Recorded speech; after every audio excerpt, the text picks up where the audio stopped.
नमस्कार साथियों, आप देख रहे हैं इमसूज न्यूज। बिहार की हर छोटी बड़ी 25 खबरें सबसे पहले देखने के लिए अभी सब्सक्राइब करें। तो आइए शुरुआत करते हैं आज की प्रमुख सुर्खियों से। बिहार सरकार ने 2026 से 27 का बजट पेश किया। बिहार विधानमंडल में वित्त मंत्री विजेंद्र प्रसाद यादव ने 3.47 लाख करोड़ रुपए से अधिक का बजट पेश किया है, जो पिछले बजट से करीब 10% ज्यादा है। इस बजट का मुख्य उद्देश्य रोजगार सृजन, महिला सशक्तिकरण, ग्रामीण विकास, शिक्षा और स्वास्थ्य को प्राथमिकता देना है। सरकार ने कहा कि बजट विकसित बिहार के रोडमैप को आगे बढ़ाएगा और इसके तहत नई परियोजनाएं, इंफ्रास्ट्रक्चर का विस्तार और सामाजिक योजनाएं शामिल होंगी। विपक्ष ने बजट की आलोचना करते हुए कहा कि बजट में वादों की बजाय कार्यान्वयन पर अधिक ध्यान देना चाहिए। राज्यपाल की घोषणा। 5 वर्षों में आमदनी और रोजगार दुगना। बिहार के राज्यपाल आरिफ मोहम्मद खान ने बजट सत्र में कहा कि सरकार अगले 5 वर्षों में लोगों की औसत आमदनी और रोजगार अवसरों को दुगना करेगी। उन्होंने बताया कि वर्तमान में राज्य में लगभग 50 लाख लोगों को रोजगार के अवसर मिले हैं और 2030 तक यह संख्या 1 करोड़ तक बढ़ाने का लक्ष्य है। राज्यपाल ने स्वास्थ्य, शिक्षा, इंफ्रास्ट्रक्चर और महिलाओं के सशक्तिकरण पर भी जोर दिया। यह योजना सरकार के न्याय के साथ विकास के एजेंडा का हिस्सा है। बजट पर भाजपा अध्यक्ष का समर्थन विवरण। बीजेपी के बिहार अध्यक्ष संजय सरावगी ने कहा कि बजट और आगे विकास को गति देगा और यह युवाओं, किसानों, महिलाओं और व्यवसायों के लिए फायदेमंद साबित होगा। उन्होंने कहा कि बजट में रोजगार सृजन, शिक्षा और स्वास्थ्य पर विशेष ध्यान दिया गया है और यह बिहार की आर्थिक प्रगति को और मजबूती देगा। विपक्षी दलों पर निशाना साधते हुए सरावगी ने कहा कि सरकार का ध्यान सिर्फ विकास और लोगों के कल्याण पर है। कांग्रेस ने टैलेंट हंट कार्यक्रम शुरू किया। बिहार कांग्रेस ने राजनीतिक नेतृत्व के नए प्रतिभाओं की खोज के लिए टैलेंट हंट प्रोग्राम लॉन्च किया है। इसका उद्देश्य युवा नेताओं को राजनीति, प्रशासनिक समझ और सार्वजनिक सेवा के लिए तैयार करना है। पार्टी का कहना है कि यह पहल संगठन को मजबूत करेगी और आम जनता की समस्याओं को बेहतर तरीके से उठाने में मदद करेगी। कार्यक्रम में प्रशिक्षण, टीम वर्क और सामाजिक मुद्दों पर समाधान पर ध्यान दिया जाएगा। 7 जिलों में आयुष अस्पतालों का निर्माण शुरू होगा। राज्य सरकार ने घोषणा की है कि आयुष अस्पतालों का निर्माण बिहार के 7 जिलों में जल्द शुरू होगा। इन अस्पतालों में आयुर्वेद, योग, यूनानी, सिद्ध और होम्योपैथी जैसी पारंपरिक स्वास्थ्य प्रणालियां उपलब्ध होंगी। इसका उद्देश्य ग्रामीण इलाकों में स्वास्थ्य सुविधाओं का विस्तार और सस्ती उपचार सेवाएं प्रदान करना है। सरकार ने कहा है कि इससे स्वास्थ्य तक पहुंच बढ़ेगी और बीमारी प्रतिरोधक क्षमता में सुधार आएगा। विधानमंडल बजट सत्र में विपक्ष सरकार घमासान बजट पेश होने के साथ ही बिहार विधानमंडल में विपक्ष और सरकार के बीच तीखी बहस शुरू हो गई है। विपक्ष ने कई सरकारी नीतियों और योजनाओं पर सवाल उठाए हैं, जबकि सरकार ने बजट के प्रभाव और रोडमैप को सही ठहराया है। बजट सत्र का यह माहौल दर्शाता है कि इस सत्र में कई विधेयकों और योजनाओं पर बहस तथा टकराव हो सकता है। आम जनता की उम्मीदें रोजगार, शिक्षा, स्वास्थ्य और सामाजिक सुरक्षा जैसे मुद्दों पर केंद्रित हैं। बिहार विधानमंडल का बजट सत्र 3 फरवरी से 27 फरवरी तक चलेगा, जिसमें सरकार अपनी नीतियों, योजनाओं और खर्च आवंटन पर विस्तृत चर्चा करेगी। सत्र में प्रश्नोत्तर काल, विधेयक प्रस्तुति और बहस शामिल है। सरकार एवं विपक्ष दोनों सत्र का उपयोग जनता के मुद्दों को उठाने और फैसलों को परखा जाएगा। यह सत्र बिहार की आर्थिक दिशा तय करने में महत्वपूर्ण भूमिका निभाएगा। बजट में महिलाओं, गरीबों और युवा को खास फायदा। बजट में लगभग 94 लाख गरीब नागरिकों के लिए आर्थिक सहायता योजनाएं घोषित की गई हैं। साथ ही 1.56 करोड़ महिलाओं को बेहतरीन अवसर और योजनाएं उपलब्ध कराने की घोषणा की गई है। योजना का लक्ष्य महिला सशक्तिकरण, युवा रोजगार और सामाजिक समावेशन को सुनिश्चित करना है। इससे बिहार की ग्रामीण अर्थव्यवस्था को भी मजबूती मिलेगी। बजट में रोजगार सृजन और बुनियादी ढांचे के विकास को प्राथमिकता दी गई है। 2026 से 27 के बजट में अनुमान है कि रोजगार के अवसर बढ़ाने तथा उद्योगों को प्रोत्साहन देने के लिए विशेष प्रावधान होंगे। सरकार का लक्ष्य युवाओं को स्थानीय स्तर पर रोजगार उपलब्ध कराना है, ताकि बाहरी राज्यों में पलायन रोका जा सके। बजट के बड़े ऐलान से निवेश और विकास को बल। राज्य सरकार ने बजट में विकास उन्मुख नीतियों के साथ औद्योगिक निवेश, पर्यटन और सेवा क्षेत्र में प्रोत्साहन देने का वादा किया है। इससे बिहार की अर्थव्यवस्था को नई ऊर्जा मिलेगी और स्थानीय उद्यमों का विकास होगा।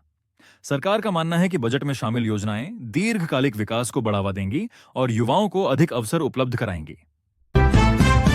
मुख्यमंत्री ने हर घर नल का जल योजना की समीक्षा की।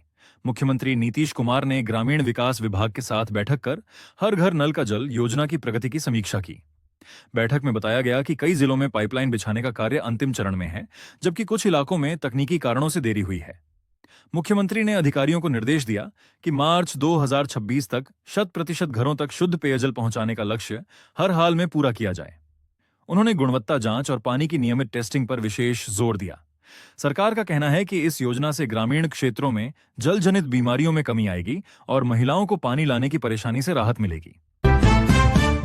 शिक्षा विभाग में 40,000 शिक्षकों की बहाली प्रक्रिया तेज। राज्य सरकार ने शिक्षा विभाग में लगभग 40,000 नए शिक्षकों की नियुक्ति प्रक्रिया को तेज करने का निर्देश दिया है। शिक्षा मंत्री ने बताया कि माध्यमिक और उच्च माध्यमिक विद्यालयों में विषयवार रिक्तियां भरी जाएंगी। इसके लिए पारदर्शी मेरिट लिस्ट और ऑनलाइन काउंसलिंग की व्यवस्था की गई है। विपक्ष ने नियुक्ति प्रक्रिया में पारदर्शिता बनाए रखने की मांग की है। सरकार का दावा है कि नई नियुक्तियों से स्कूलों में शिक्षकों की कमी दूर होगी और विद्यार्थियों को बेहतर शैक्षणिक वातावरण मिलेगा। ये कदम युवाओं को सरकारी नौकरी का अवसर देने की दिशा में महत्वपूर्ण माना जा रहा है। पटना मेट्रो परियोजना के लिए अतिरिक्त बजट स्वीकृत। बिहार सरकार ने पटना मेट्रो परियोजना के पहले चरण के कार्य को तेज करने के लिए अतिरिक्त बजट स्वीकृत किया है।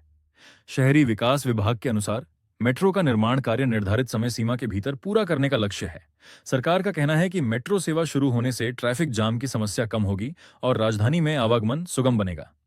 विपक्ष ने लागत बढ़ने को लेकर सवाल उठाए हैं, जबकि सरकार का तर्क है कि महंगाई और तकनीकी बदलाव के कारण लागत में वृद्धि हुई है।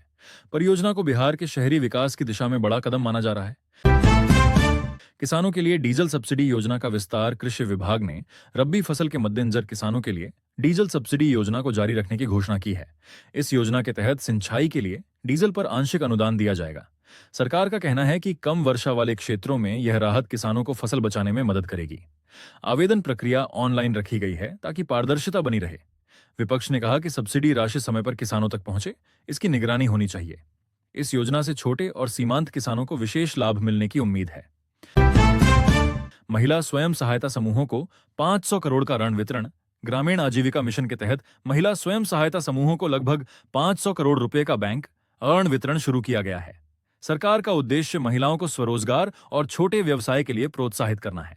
अधिकारियों के अनुसार इस पहल से लाखों ग्रामीण महिलाएं आर्थिक रूप से आत्मनिर्भर बनेंगी। मुख्यमंत्री ने कहा कि महिला सशक्तिकरण राज्य सरकार की प्राथमिकता है।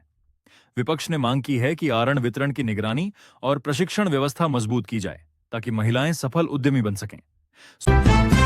स्वास्थ्य विभाग ने नए मेडिकल कॉलेजों की घोषणा की। राज्य सरकार ने स्वास्थ्य सुविधाओं को मजबूत करने के लिए कई जिलों में नए मेडिकल कॉलेज खोलने की घोषणा की है। स्वास्थ्य मंत्री ने बताया कि इससे डॉक्टरों की कमी दूर होगी और स्थानीय स्तर पर बेहतर इलाज उपलब्ध होगा। केंद्र सरकार से भी वित्तीय सहयोग मांगा गया है। परियोजना के तहत अस्पतालों में आधुनिक उपकरण और विशेषज्ञ डॉक्टरों की नियुक्ति की जाएगी। सरकार का दावा है कि इससे मरीजों को बड़े शहरों की ओर पलायन नहीं करना पड़ेगा। पुलिस भर्ती प्रक्रिया में तेजी। 20,000 पदों पर नियुक्ति। गृह विभाग ने पुलिस बल में 20,000 से अधिक पदों पर भर्ती प्रक्रिया को अंतिम चरण में पहुंचाने की जानकारी दी है। भर्ती बोर्ड ने कहा है कि लिखित परीक्षा और शारीरिक दक्षता परीक्षा पारदर्शी तरीके से आयोजित की जा रही है। सरकार का दावा है कि नई नियुक्तियों से कानून व्यवस्था मजबूत होगी। विपक्ष ने पेपर लीक की घटनाओं को लेकर चिंता जताई है, जिस पर सरकार ने सख्त कार्रवाई का आश्वासन दिया है। उद्योग विभाग ने नई औद्योगिक नीति पर चर्चा की। राज्य सरकार ने निवेश आकर्षित करने के लिए नई औद्योगिक नीति का मसौदा तैयार किया है। उद्योग मंत्री ने कहा कि नीति में टैक्स छूट, भूमि उपलब्धता और बिजली सब्सिडी जैसे प्रावधान शामिल होंगे। इसका उद्देश्य बिहार में बड़े उद्योगों के साथ साथ स्टार्टअप्स को बढ़ावा देना है। विपक्ष ने कहा कि पिछली नीतियों के क्रियान्वयन की समीक्षा पहले होनी चाहिए। मुख्यमंत्री ग्राम सड़क योजना के तहत 1,200 किलोमीटर सड़क निर्माण। ग्रामीण कार्य विभाग ने बताया कि मुख्यमंत्री ग्राम सड़क योजना के तहत 1,200 किलोमीटर नई सड़कों का निर्माण किया जाएगा। इससे दूर दराज के गांवों को मुख्य सड़कों से जोड़ा जाएगा। सरकार का दावा है कि इससे व्यापार और शिक्षा तक पहुंच आसान होगी। विपक्ष ने निर्माण गुणवत्ता की निगरानी की मांग की है। छात्राओं के लिए साइकिल योजना में बजट वृद्धि। राज्य सरकार ने छात्राओं के लिए साइकिल योजना के बजट में वृद्धि की घोषणा की है। शिक्षा विभाग के अनुसार इससे अधिक छात्राओं को स्कूल जाने में सुविधा मिलेगी। योजना का उद्देश्य बालिका शिक्षा को बढ़ावा देना और ड्रॉप आउट दर कम करना है। शहरी क्षेत्रों में स्मार्ट सिटी परियोजनाओं की समीक्षा। नगर विकास विभाग ने पटना, मुजफ्फरपुर और भागलपुर में स्मार्ट सिटी परियोजनाओं की समीक्षा की। सरकार ने लंबित कार्यों को शीघ्र पूरा करने का निर्देश दिया है। परियोजनाओं में सीसीटीवी निगरानी, स्मार्ट रोड और डिजिटल सेवाएं शामिल हैं। सामाजिक सुरक्षा पेंशन योजना में नए लाभार्थी जोड़े गए। समाज कल्याण विभाग ने वृद्धावस्था, विधवा और दिव्यांग पेंशन योजनाओं में नए लाभार्थियों को जोड़ने की प्रक्रिया शुरू की है। सरकार का कहना है कि पात्र लोगों को समय पर पेंशन राशि उपलब्ध कराई जाएगी।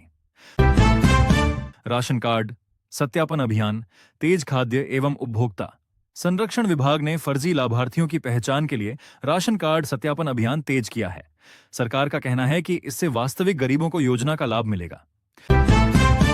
युवाओं के लिए कौशल विकास प्रशिक्षण केंद्रों की स्थापना। श्रम संसाधन विभाग ने विभिन्न जिलों में नए कौशल विकास प्रशिक्षण केंद्र खोलने की घोषणा की है। इन केंद्रों में IT, इलेक्ट्रिकल और तकनीकी प्रशिक्षण दिया जाएगा ताकि युवाओं को निजी क्षेत्र में रोजगार मिल सके।